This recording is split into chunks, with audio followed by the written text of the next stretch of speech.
Hey guys, I'm having a day today. This is the second time I'm filming this. The first time seemed a little bit too stiff and serious. While we are going to be talking about addiction, this is not really the worst addiction out there. I don't think it's entirely harmless either. My plan with this is to just completely refilm it and rely less on my outline and more on just like the thoughts that come in my head. So this will either be great and natural or a complete disaster. There will be no in between. So, hello, welcome to Anna with Plants. My name is Anastasia. Today we are going to be talking about plant addiction and specifically trying to answer the question why we can't seem to stop buying plants, what's kind of behind that drive that we all feel the need to continually add plants to our collection. And I got the idea originally from this post that I saw in a community on Facebook where the person that posted asked, "What's your most toxic trait in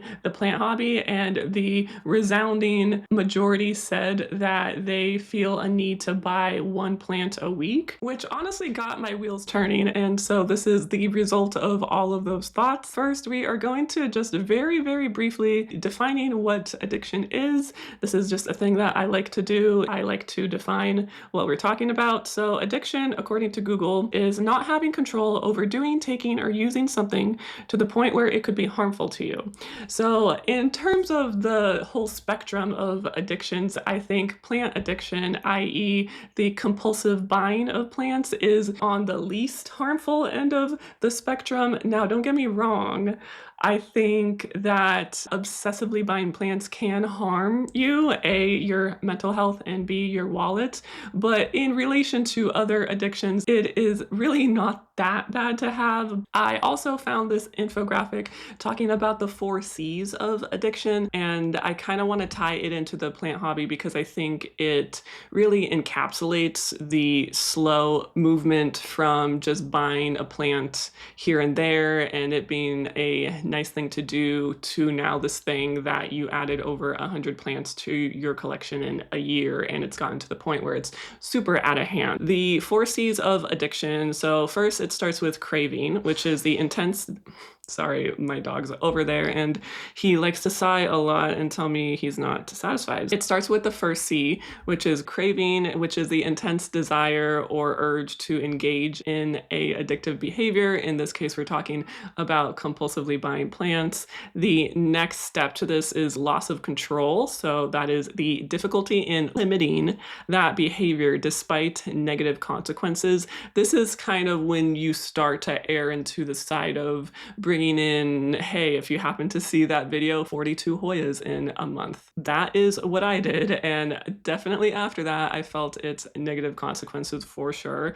And then the third thing that we go to is a compulsion. So compulsion is feeling driven to continue this behavior with a lack of ability to stop even if desired. And this, I think we joke and make light of a lot. And I mean, I guess it is comical that you see comments in a Purge or on Palm Street, say you, where people are saying, "Oh, I'm on a plant ban and I really shouldn't be here, but I'm here." It's kind of like that engaging in that behavior, even though you know you stop doing it, you're still going through the motions. When we talk about negative consequences, it can be anything. Usually when it comes to compulsively buying plants, we're talking about the negative financial effects. So your wallet is definitely going to take a hit, and it really depends on how deep you are in this hole. So sometimes it can just be the extra income that you have all goes towards buying plants, or it can be kind of towards a darker side where you are racking up your credit card, you are using pay in 4 or afterpay,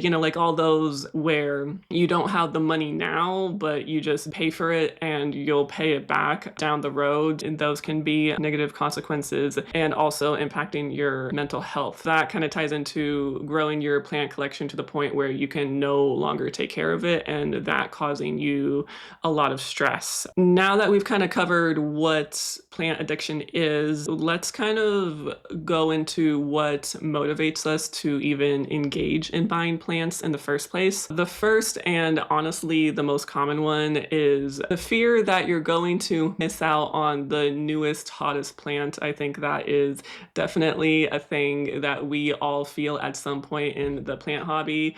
There's this it plant that's trending, and you see people posting about it, growth updates, all of the social media influences, right? And you feel like if you don't buy that plant for yourself, that you're somehow not in on it. Another thing that can happen is you are dealing with something stressful in your environment. That can be stress from personal relationships, that can be stress in the household, stress at the workplace, and you're engaging in buying plants because you're getting that easy hit of dopamine that is a temporary distraction from whatever personal that you're going through in your life. And the first two things are kind of very easy to hone in on, like, yes, I am using plants as a crutch for this, or I'm using plants as try to be in on the trends, right? Now, the last thing that kind of drives our compulsive buying habits is something that's happening kind of behind the scenes that we all have heard of before. It's the reward loop in your brain. Anytime you engage in a behavior that's rewarding, your brain releases dopamine, which is that feel good neurotransmitter that honestly kind of feeds back to other parts of the brain and encourages that behavior to continue. It's basically working against us in the long run to encourage you to continue with that dopamine hit pathway. Honestly, that is when your cue action of buying a new plant here and there kind of turns into this compulsion that you are just ordering plants, and there's boxes and boxes coming to your door of plants, and you lose track of what it is that you are even doing in the first place. It's because your brain has this pathway so ingrained connected to buying plants because that's your reward, and you kind of lose control that way. Another thing that I think feeds into why we catch ourselves in this plant buying loop kind of deals with psychology a little bit. It's the hedonic treadmill. And I don't know if you guys have ever heard of the hedonic treadmill before, but it's very interesting. It can basically apply to any big change in your life. It's kind of the reason why people say that money doesn't buy happiness. It's this ability that we have that we will return to the same level of happiness despite whatever happens to us. And of course, there are large exceptions to this rule. So if you have your needs met, if you ever heard of the hierarchy of needs. So if you have your normal needs met, so you have shelter, you have food, all of the basic needs, anything that happens above that. So say you win the lottery, you will kind of go through this loop where you'll be initially happy, but then you'll adapt to that change, and then you'll kind of go back to where you were before. So in relation to the plant buying habit, right, you start off in the loop with your desire to own this plant. You see it posted, you see it on a YouTube video, it goes on your wish list. Then you move towards striving to obtain it. You're trying to search it on Etsy or like plant purges or in the ISOs. The next step is you obtain that plant, and that is when your brain goes through that reward loop that I was talking about before,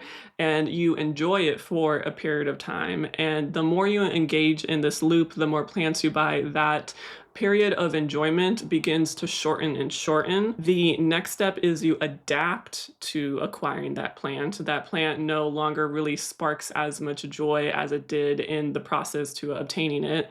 And then you finish out the loop by desiring more plants. You basically rinse and repeat this to the point you're just continually getting plants. The more this happens, like I said, your enjoyment with that plant that you really wanted, you don't get that same level of joy. It doesn't happen for as long, and that's just because your brain is adapting so much quicker to that new plant. It is just something that our brain does, and it honestly does have a purpose. Yes, it can kind of leave us always wanting more. That's the negative consequence of this loop, of this adaptation that we have. This ability to adapt to any change really serves us in a survival aspect because our body body, everything our body does just tries to stay in homeostasis. And that's really why this happens. That's why we are the way that we are. Our body's ability to adapt to change is phenomenal. That's why we are able to engage in so many destructive behaviors and end up being okay for a period of time. But unfortunately, when it comes to addiction, the adaptation ability ends up shooting us in the foot, if you get what I'm saying. I want to move on to, when do you know you're addicted? When does this cutesy little behavior of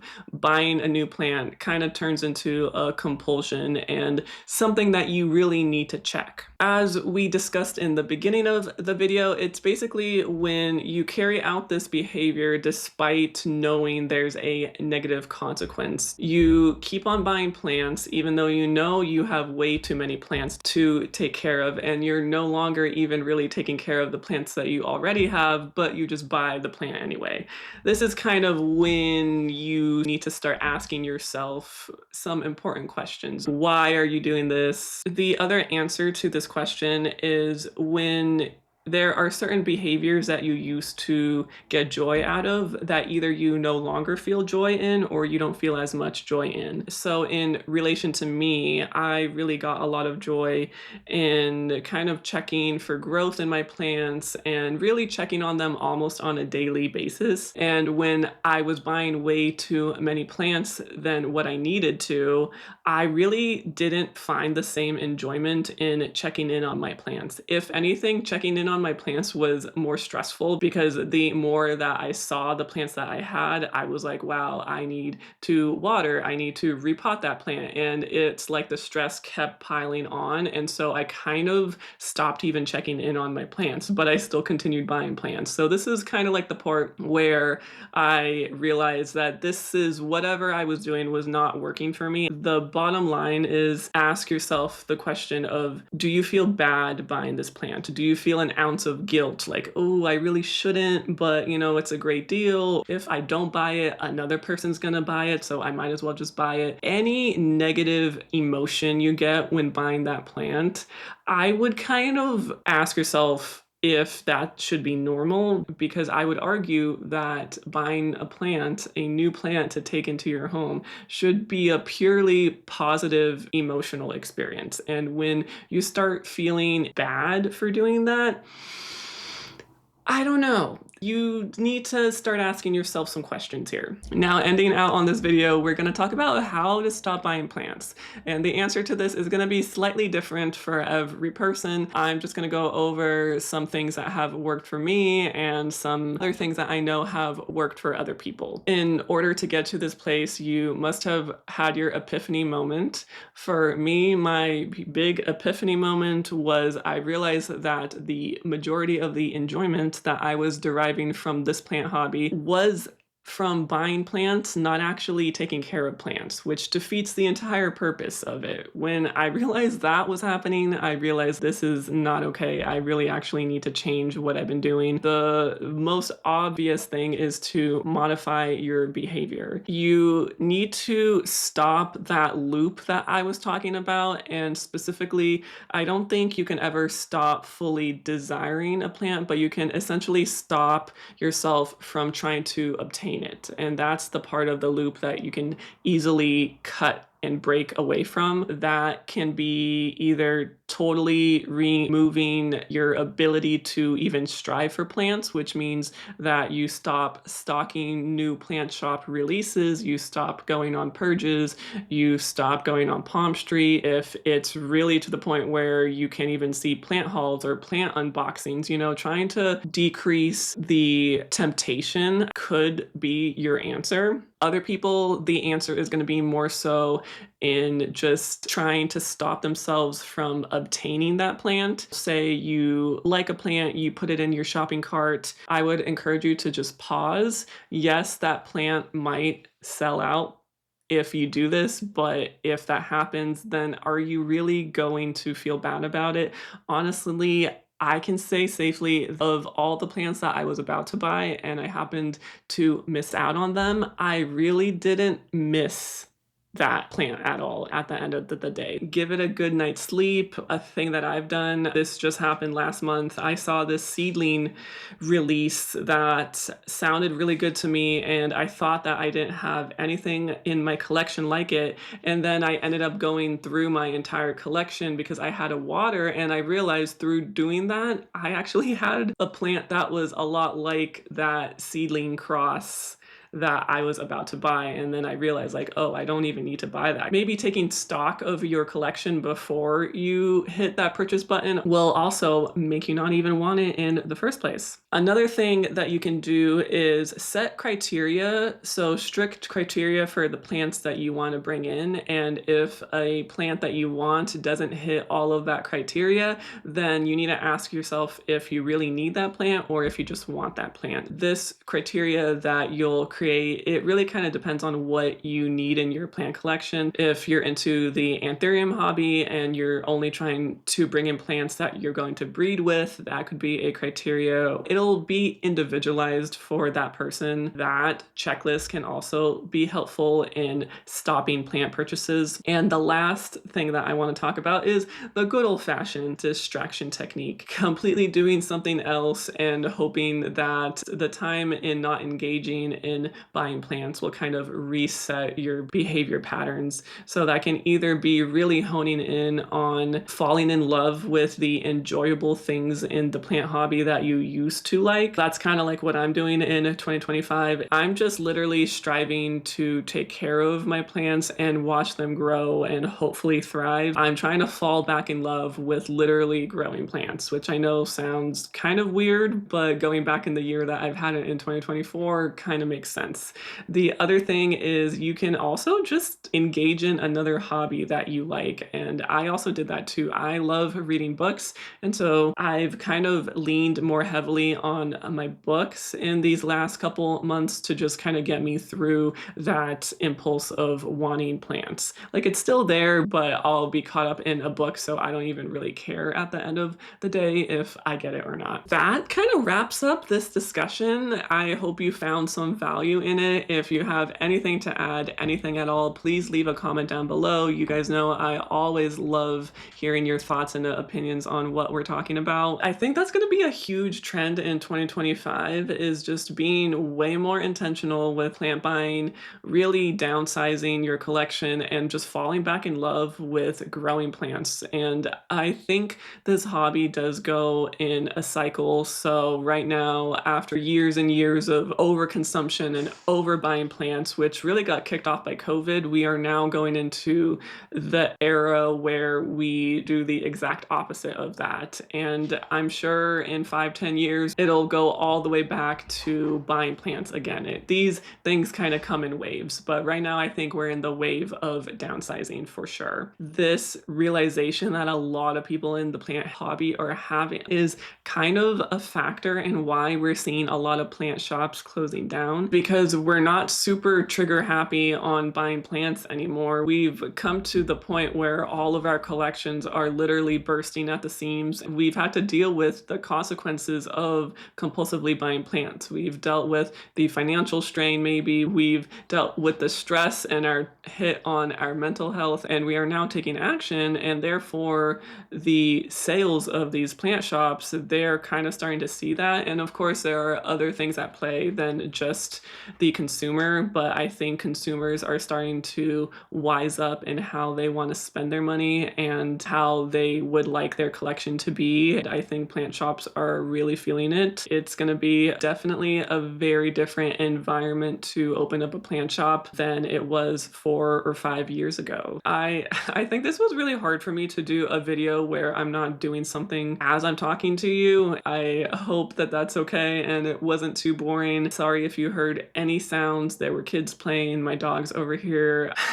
I just kind of wanted to get my thoughts out while I was in the mood to film, despite the day that I was having. I just honestly am feeling super excited about this year. I can't wait to see how my collection will respond to all of these changes that I'm doing, and I just hope that my energy and love of the plant hobby as it should be comes back to me, because that is what I've been missing. missing for a long time. Again, please leave your thoughts and experiences down below. I hope you guys have a lovely day, and I will see you in the next video. Bye.